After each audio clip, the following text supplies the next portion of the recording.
AJSmith365.com.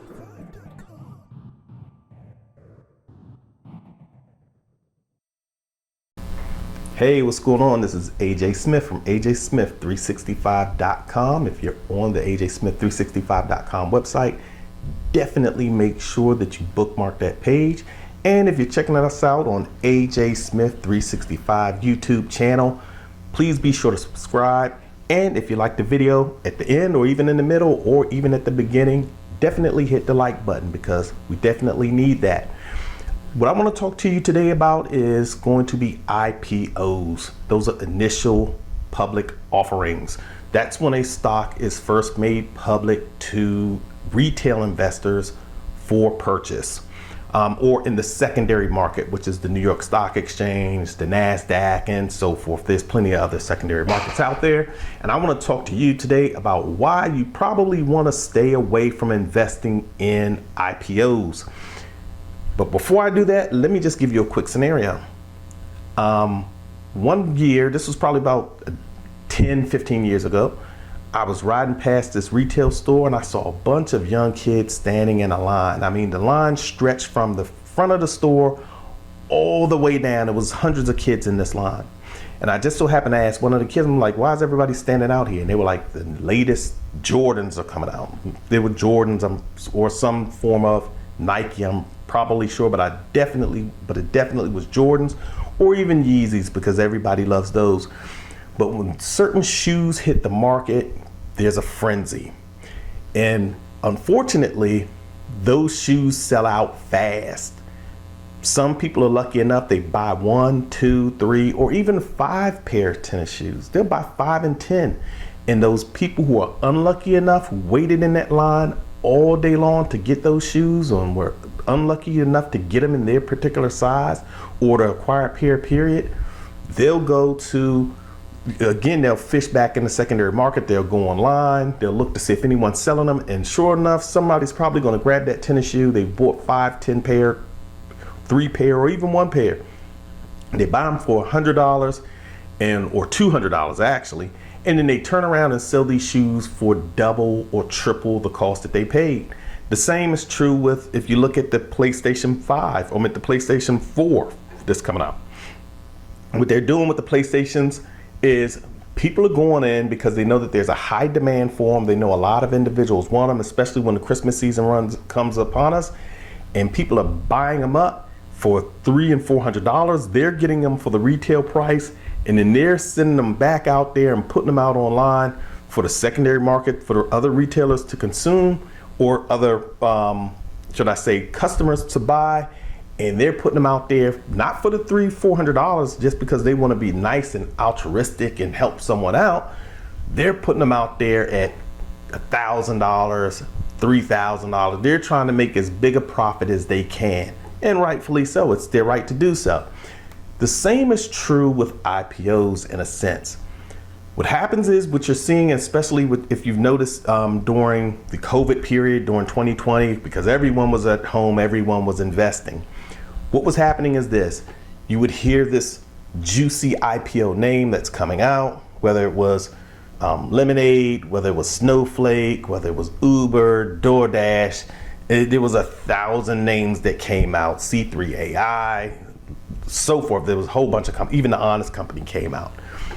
These companies develop a buzz, and then the IPO price starts off at, let's just say, $10.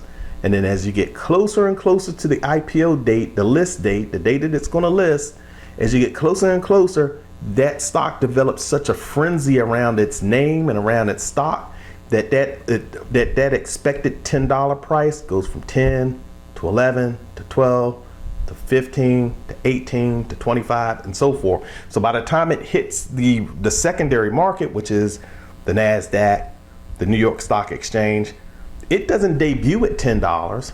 And the people who originally got in, the original investors who got in the primary market, they were able to get in at $10.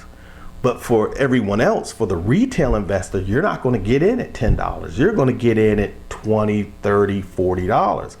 And it develops such a buzz and euphoria around that particular stock that you're paying a serious premium for that IPO. But what happens with IPOs is the stock comes back to reality. The hype wears off around that stock, just like with the PS4 or a brand new pair of sneakers. Once you get it and you wear it for a little while, you realize it's just a regular pair of sneakers, or it's just a PS4 that you could have waited on because it just becomes a used item. And then the frenzy dies down because eventually the market starts producing, enough of that good, and or the euphoria goes away and it corrects itself. That is true with IPOs. The stock builds up a frenzy. People want in, they buy at whatever price they can because they're going to fear they're going to miss out. They go through this emotional investing, and they get in at the highest price. And then pretty soon the stock comes down, and it's going to come down for several reasons.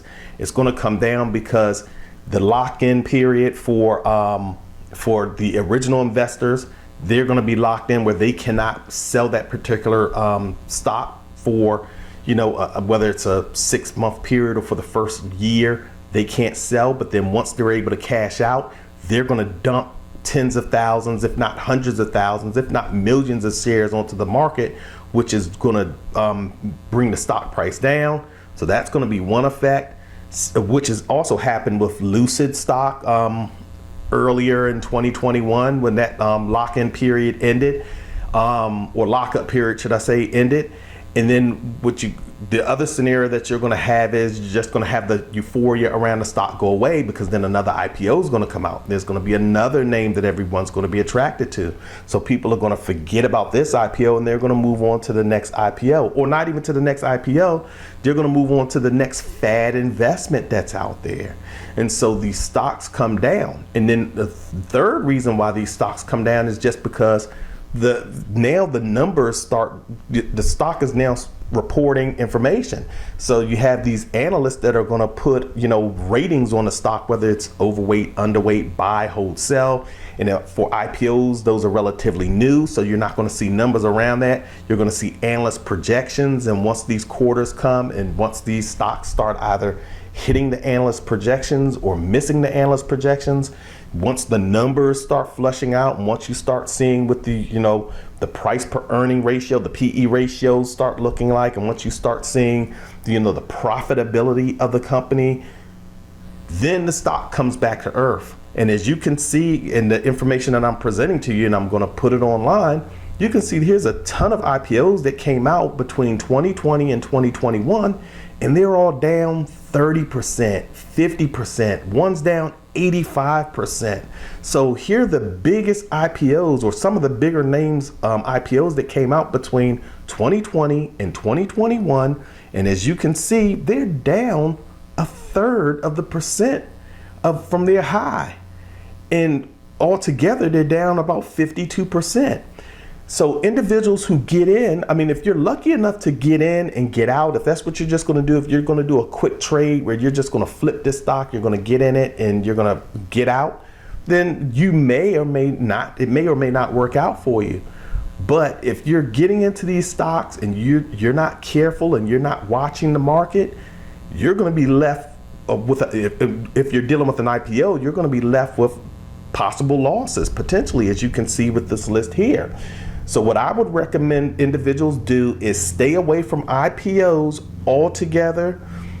Give it about a year, give it 2 years, or I'll say about a year and a half. Let the lockup periods in, let the stock actually start reporting numbers, and start having quarterly estimates and whether they're going to make or miss those estimates, and also estimates, and then also let the euphoria around that particular stock die down, and then get into it.